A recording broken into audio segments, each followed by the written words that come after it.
Nicéforo el Solitario. Tratado de la sobriedad y del cuidado del corazón.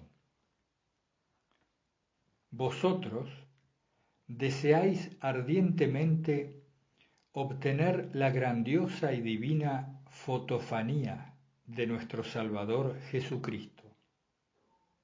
Vosotros que queréis aprehender sensiblemente en vuestro corazón el fuego más que celestial. Vosotros que os esforzáis por obtener la experiencia sentida del perdón de Dios. Vosotros que habéis abandonado todos los bienes de este mundo para descubrir y poseer el tesoro oculto en el terreno de vuestro corazón. Vosotros que queréis desde esta tierra abrazaros alegremente a las antorchas del alma, y para ello habéis renunciado a todas las cosas presentes. Vosotros que queréis conocer y tomar con un conocimiento experimental el reino de Dios presente ante vosotros. Venid para que yo os exponga la ciencia, el método de la vida eterna, o mejor, celestial, que introduce sin fatiga ni sudor a aquel que la practica en el puerto de la apatía. Él no debe temer la seducción ni el terror que proceden de los demonios.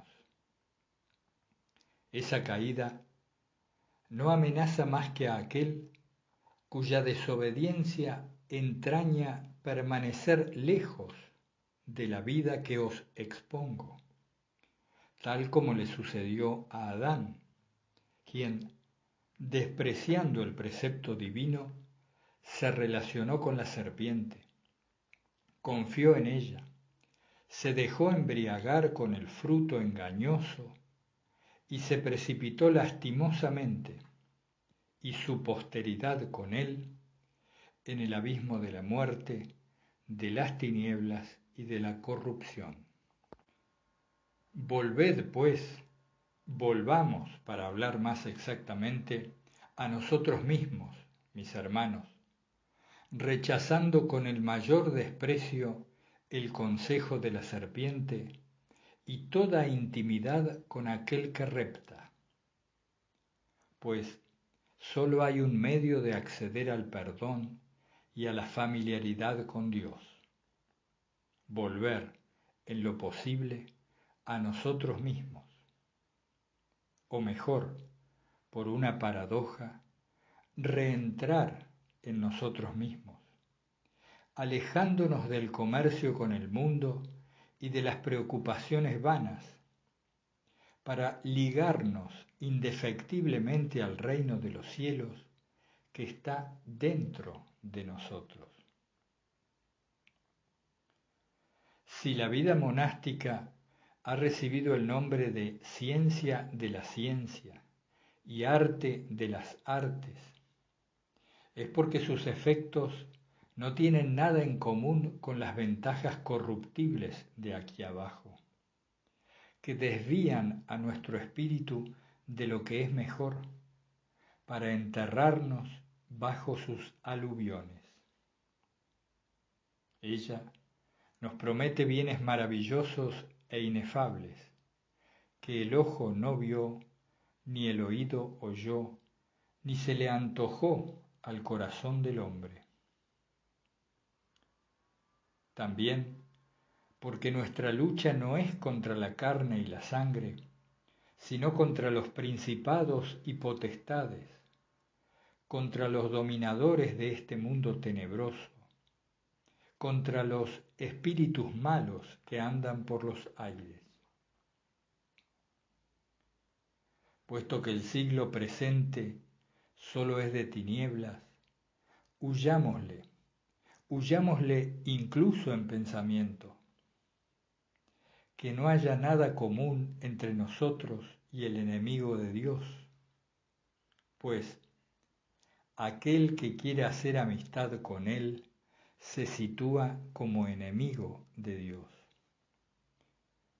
¿Y quién podrá acudir en ayuda de aquel que se hace enemigo de Dios? Imitemos entonces a los padres y según su ejemplo busquemos el tesoro oculto en nuestros corazones y habiéndolo descubierto, retengámosle con todas nuestras fuerzas para a la vez guardarlo y hacerlo valer. A ello fuimos destinados desde nuestro origen. Si algún nuevo Nicodemo intenta perturbarnos preguntando ¿cómo es posible volver a entrar en el corazón para vivir y trabajar allí? Tendremos derecho a dar la misma respuesta que dio el Salvador a la objeción del primer Nicodemo. ¿Cómo se puede entrar por segunda vez en el vientre de su madre y renacer cuando se es viejo? El Espíritu sopla por donde quiere, con una imagen tomada del viento material. Si compartimos una duda semejante en relación a las obras de la vida activa,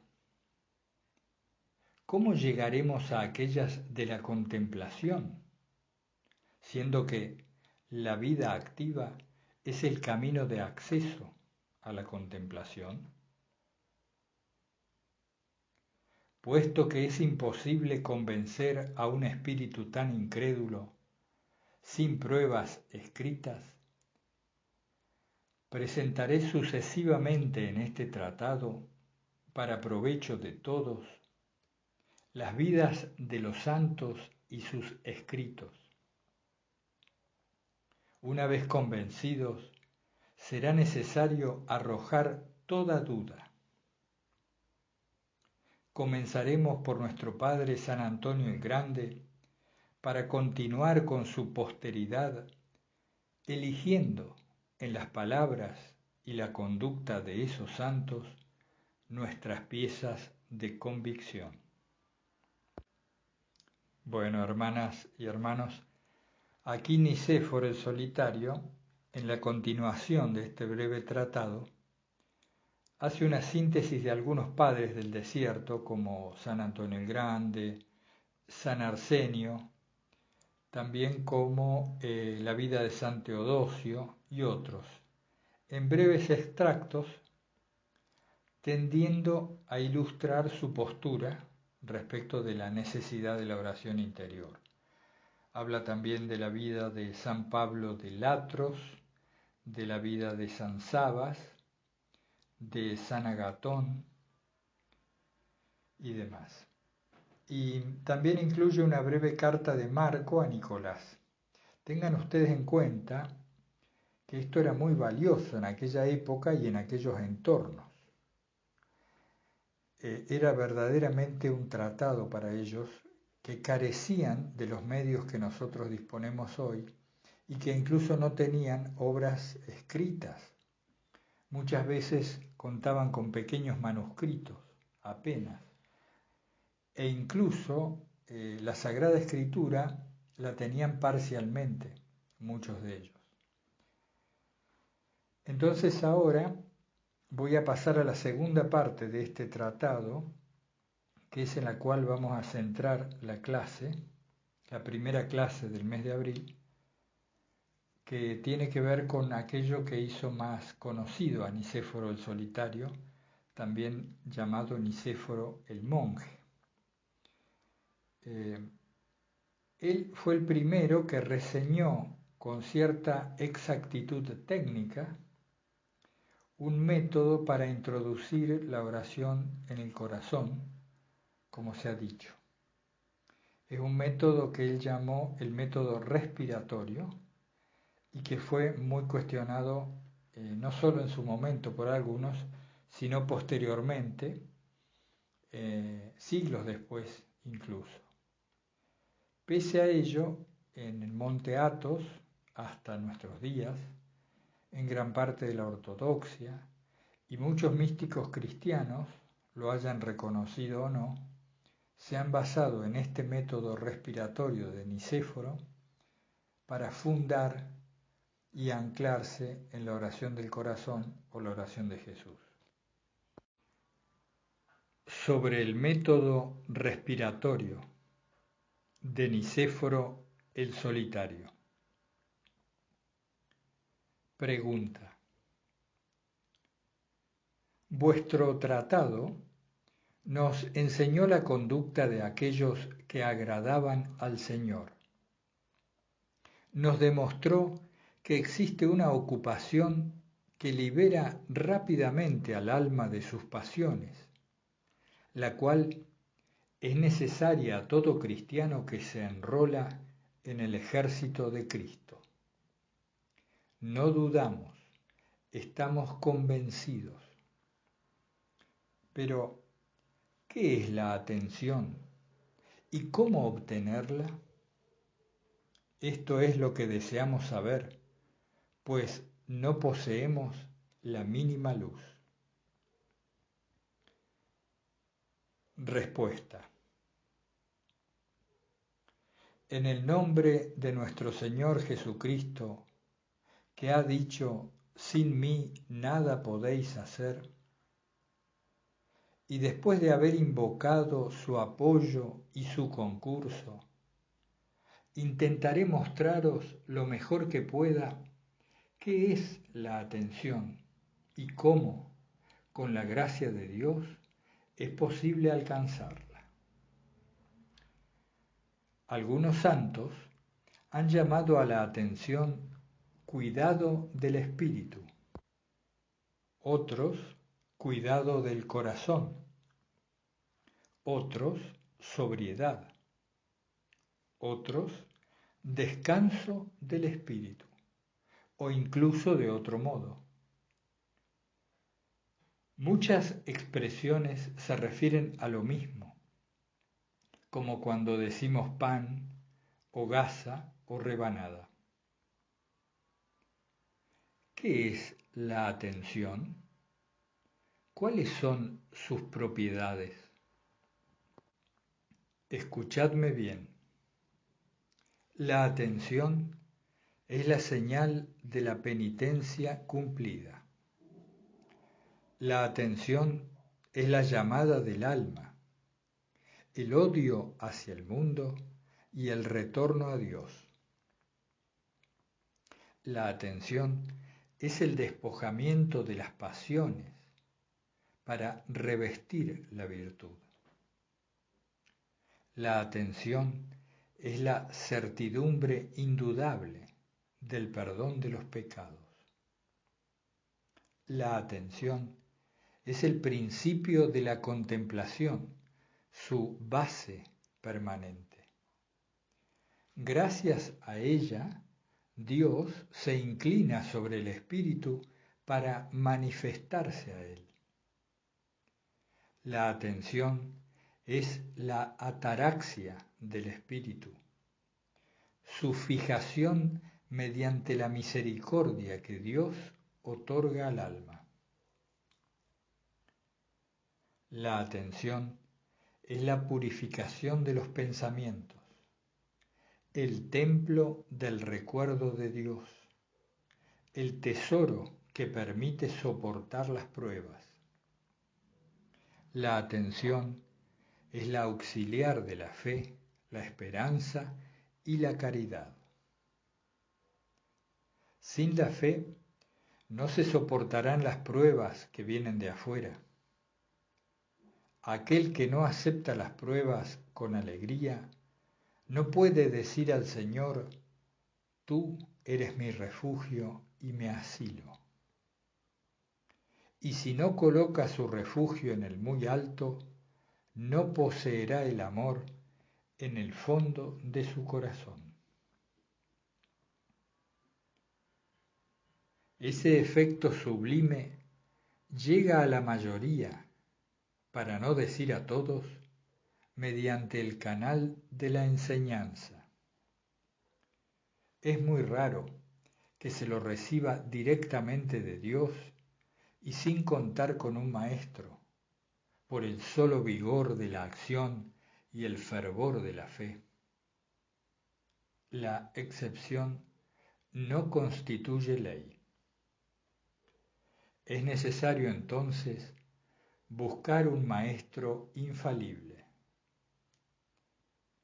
Sus lecciones nos mostrarán nuestros desvíos, tanto hacia la derecha como hacia la izquierda, y también nuestros excesos en materia de atención. Su experiencia personal acerca de tales pruebas nos iluminará sobre ellas y nos mostrará con exclusión de toda duda el camino espiritual que podremos recorrer sin dificultad. Si no tienes maestro, busca uno a toda costa. Si no lo encuentras, invoca a Dios con contrición de espíritu y con lágrimas, y suplícale en la renunciación. Haz lo que te digo. Pero, en primer lugar, que tu vida sea apacible, limpia de toda preocupación y en paz con todos. Entonces, entra en tu cámara, enciérrate, y estando sentado en un rincón, haz lo siguiente. Tú sabes que nuestro soplo, el aire de nuestra inspiración, nosotros no lo expiramos a causa de nuestro corazón, pues el corazón es el principio de la vida y del calor del cuerpo. El corazón atrae el soplo para rechazar su propio calor hacia afuera mediante la expiración y asegurarse así una temperatura ideal. El principio de esta organización, o mejor su instrumento, es el pulmón. Fabricado por el creador de un tejido tenue, introduce y expulsa el aire sin detenerse a la manera de un fuelle. De ese modo, el corazón, atrayendo por una parte el frío mediante el soplo y rechazando el calor, conserva inalterablemente la función que le ha sido asignada en el equilibrio del ser vivo. Por tu parte, como te digo, siéntate, recoge tu espíritu e introdúcele, me refiero a tu espíritu, en tus narices. Es el camino que toma el soplo para ir al corazón. Empújalo, fuérzalo a descender en tu corazón al mismo tiempo que el aire inspirado. Cuando esté allí, verás la alegría que seguirás. No tendrás que lamentar nada.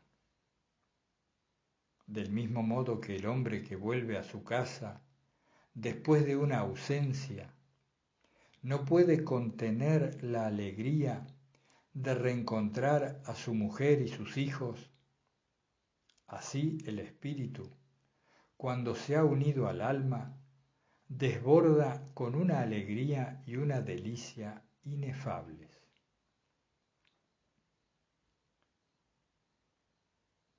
Hermano mío, acostumbra entonces a tu espíritu a no apresurarse a salir.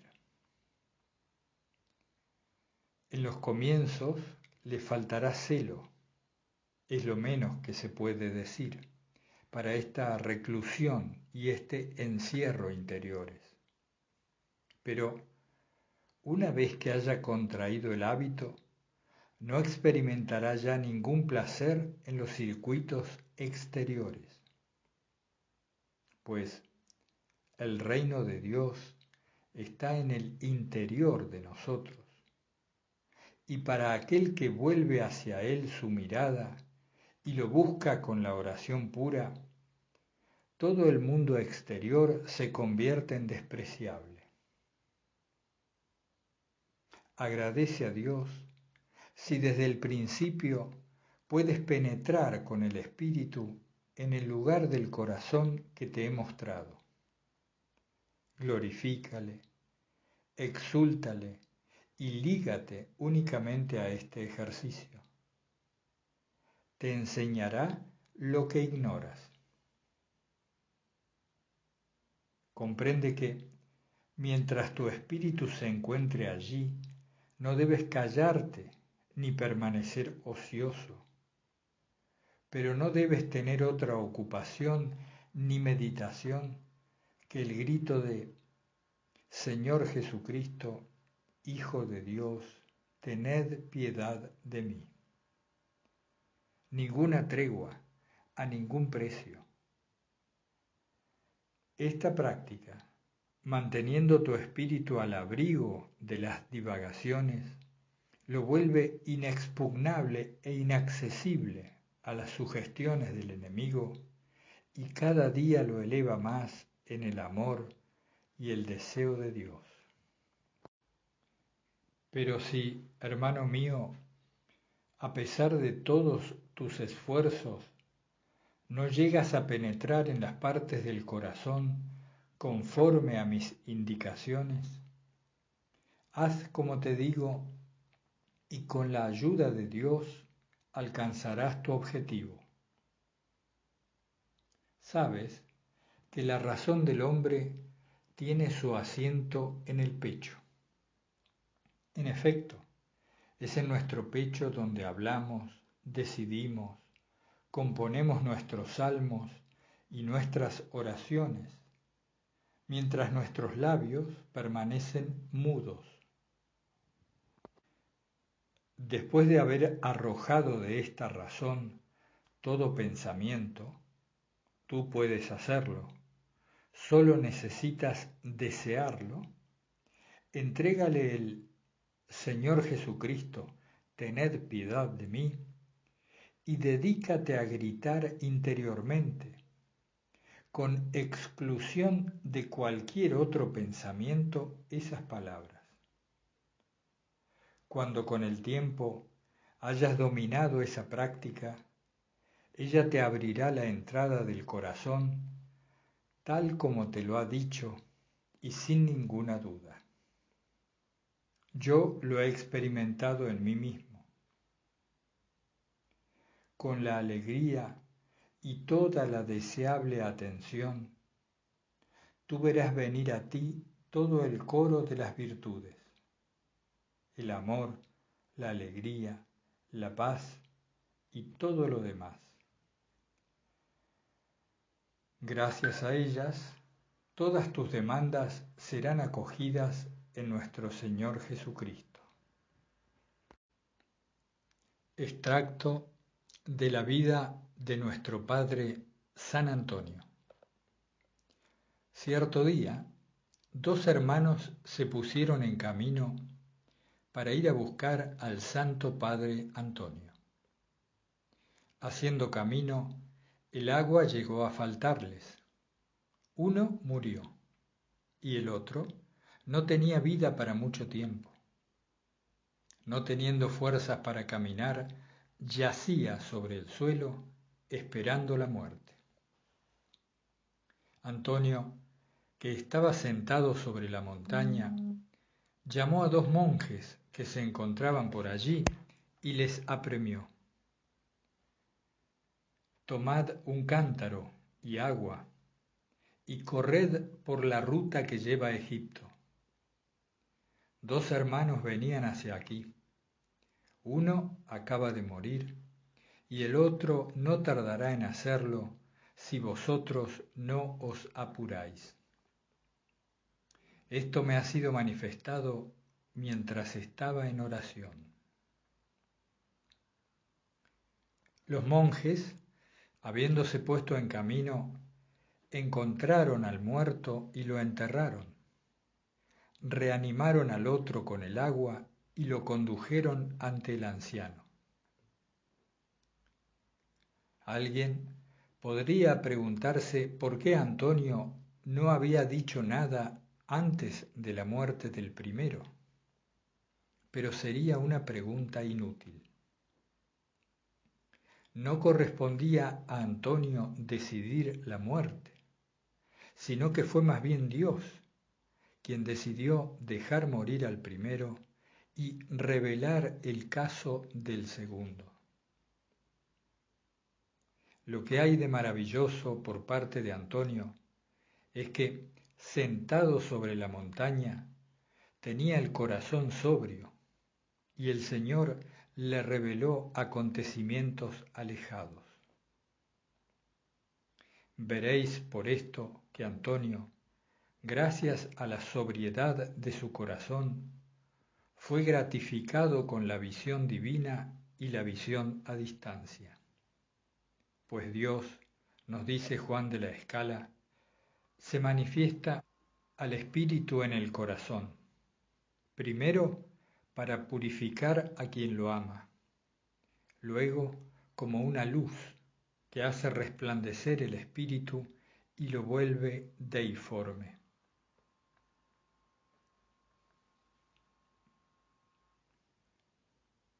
Sobre la vida de San Teodosio.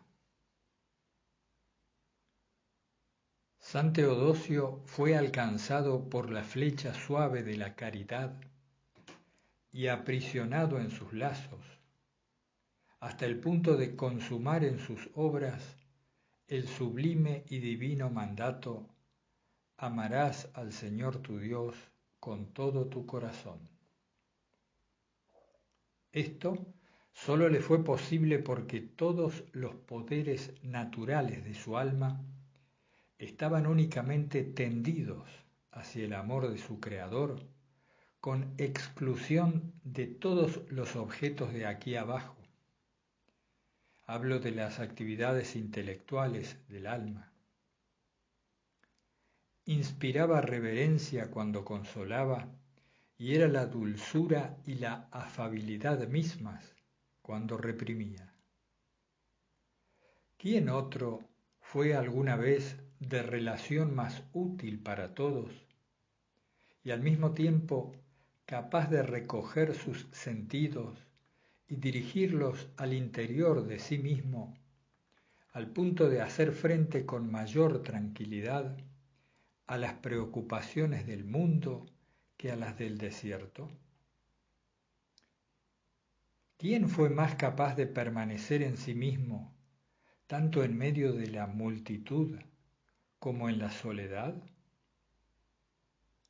Es así que, recogiendo sus sentidos para introducirlos en sí mismo, nuestro gran Teodosio fue herido por el amor del Creador.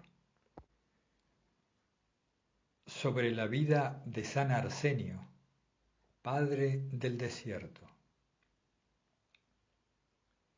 El admirable Arsenio se había propuesto como regla no tratar jamás nada por escrito y no escribir además una sola letra.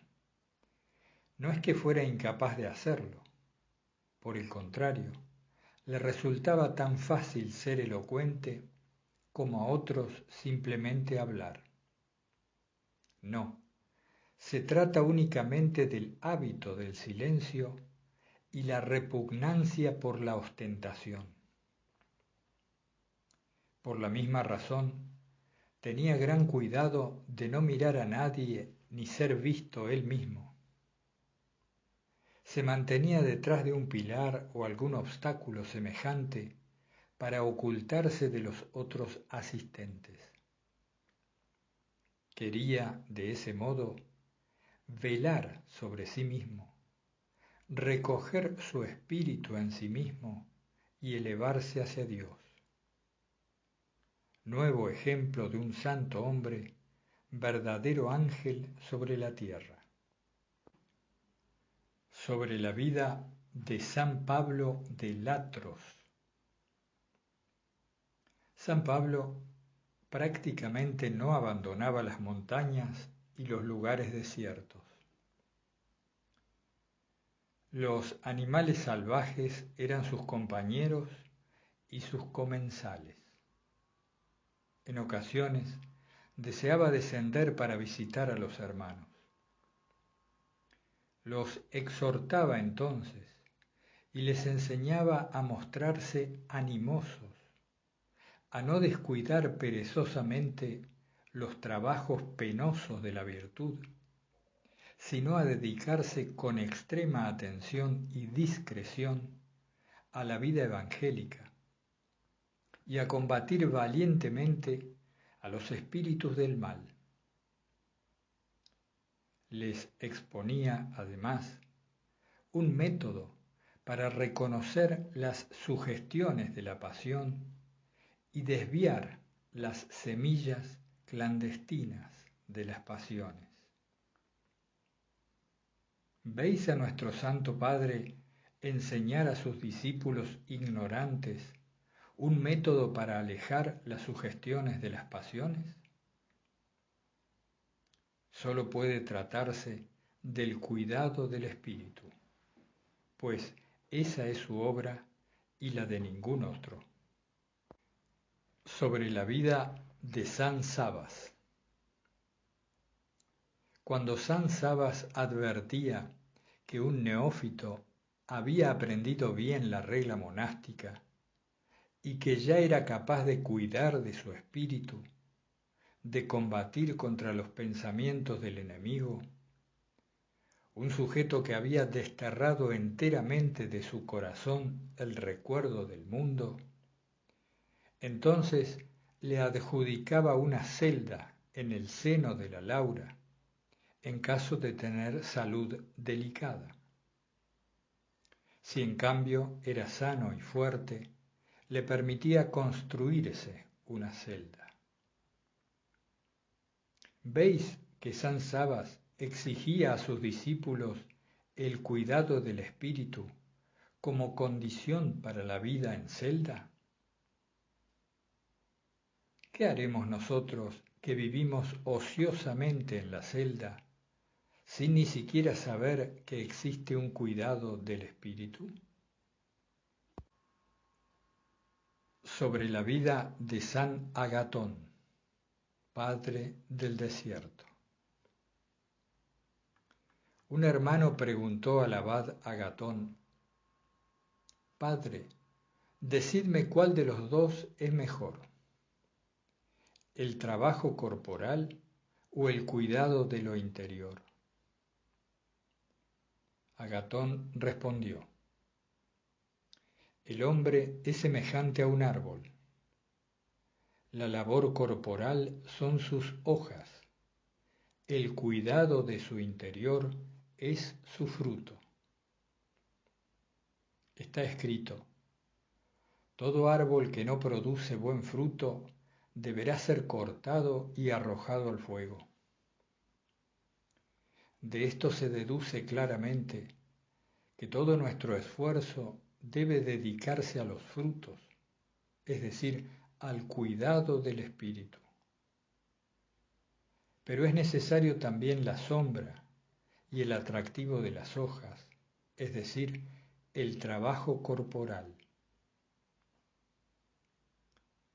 Admirad el modo en que nuestro santo se expresa acerca de aquellos que no tienen cuidado del espíritu.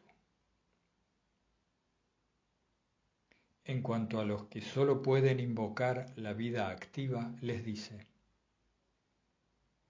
todo árbol que no lleve fruto, es decir, el cuidado del intelecto, sino solamente hojas, o sea, vida activa, será cortado y arrojado al fuego. Terrible sentencia, Padre mío. De Marco a Nicolás.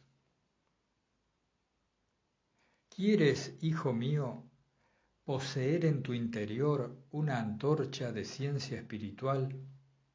para marchar sin tropiezos en la noche profunda del siglo, y que el Señor dirija tus pasos con una fe ardiente por el camino del Evangelio, para comulgar por el rezo y la oración con los preceptos evangélicos de perfección? Te mostraré un maravilloso método e invención espiritual. Este método, que no reclama fatiga ni combates corporales, sino una fatiga y una atención del espíritu sostenidos por el temor y el amor de Dios, te permitirá derrotar sin esfuerzo a la falange de los enemigos. Si quieres alcanzar la victoria contra las pasiones, con la oración y el auxilio de Dios, entra en ti mismo, húndete en las profundidades de tu corazón, persigue a esos tres gigantes poderosos, el olvido, la pereza y la ignorancia, que son el punto de apoyo de los invasores espirituales.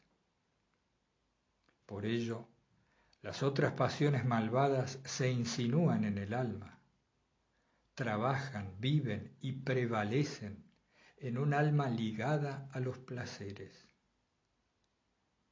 Una gran atención y vigilancia del espíritu, unida a la ayuda de lo alto, te hará descubrir lo que permanece desconocido para la gran mayoría.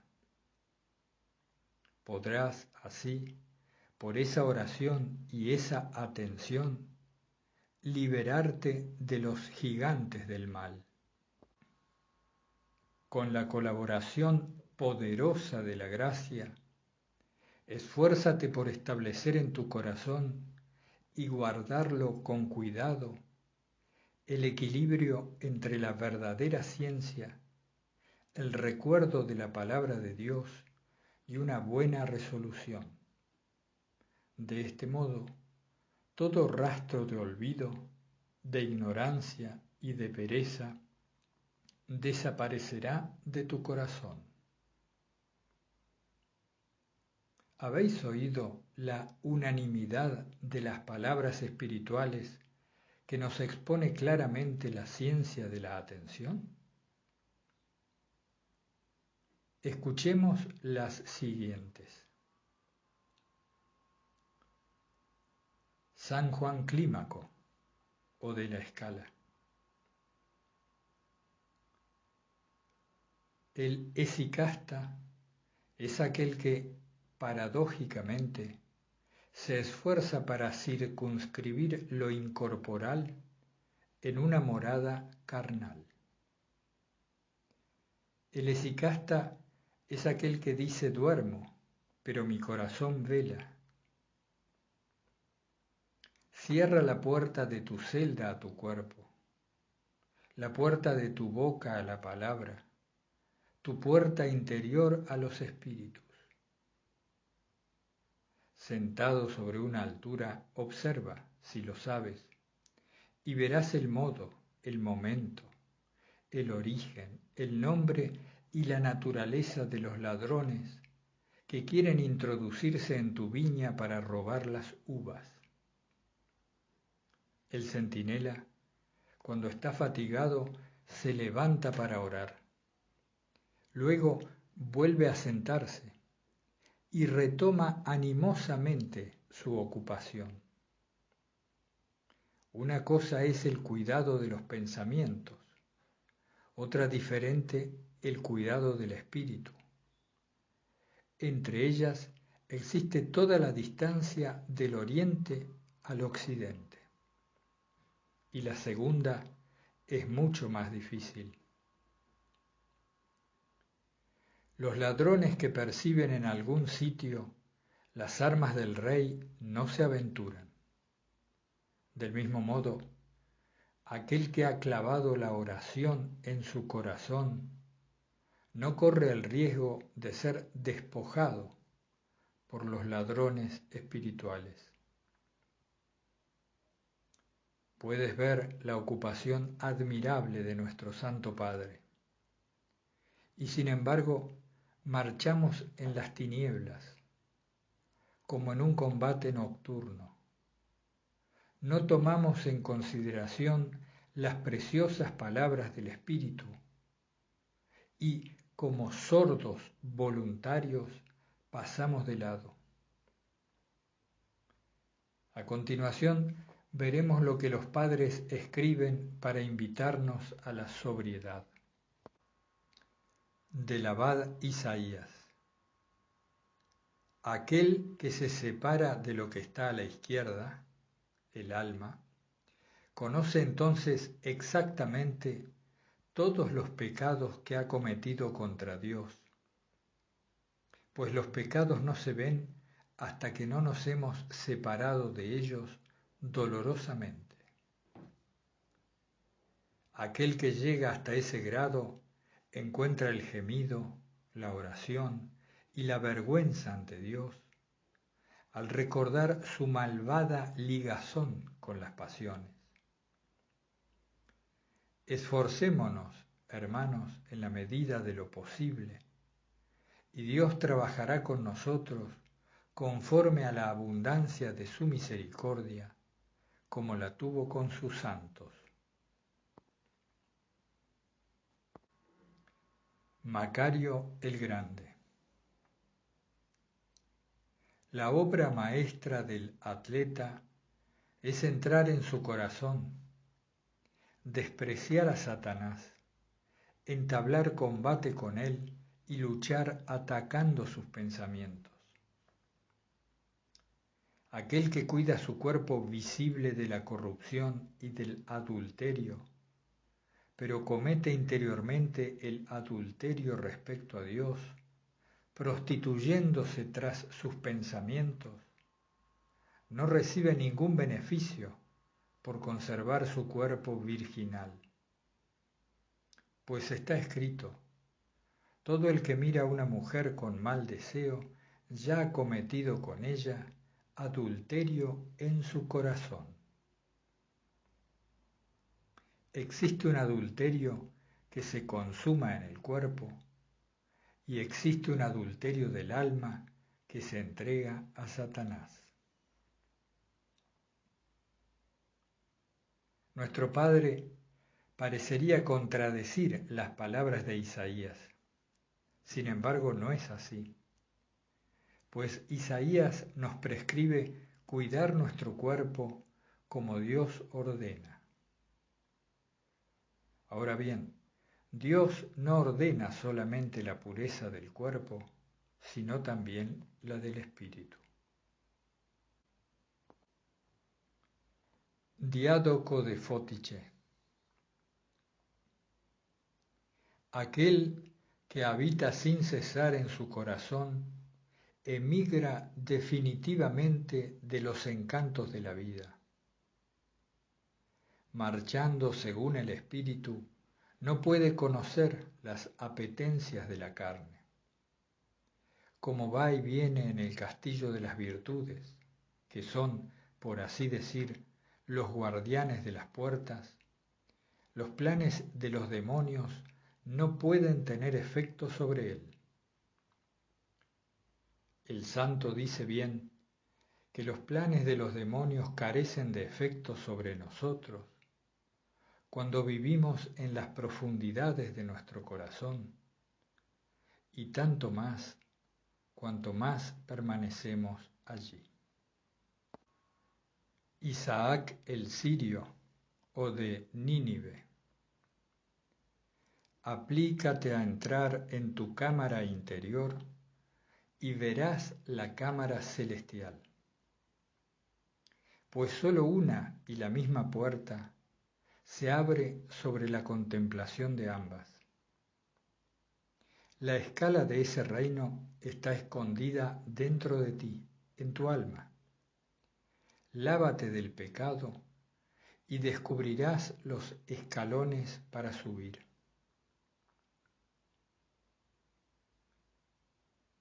Juan de Cárpatos. Nuestras oraciones reclaman muchas luchas penosas antes de descubrirnos el estado impasible del espíritu, ese segundo cielo del corazón en el cual habita Cristo. Escuchad al apóstol. ¿No reconocéis que Jesucristo está en vosotros? A menos que estéis reprobados.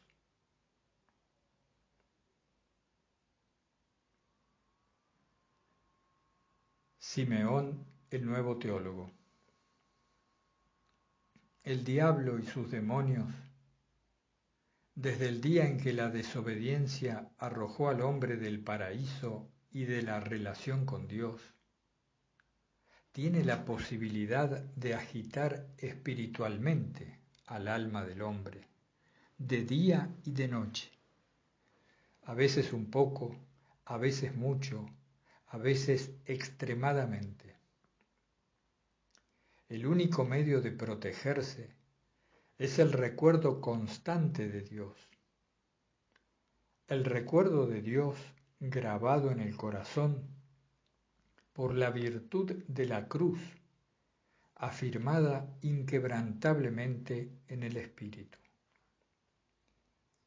Tal es el objeto del combate espiritual que el cristiano debe librar en el estadio de la fe cristiana y para el cual ha revestido la armadura.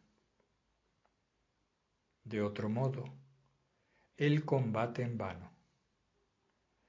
Ese combate es la única razón de la ascesis por la cual se maltrata el cuerpo a causa de Dios.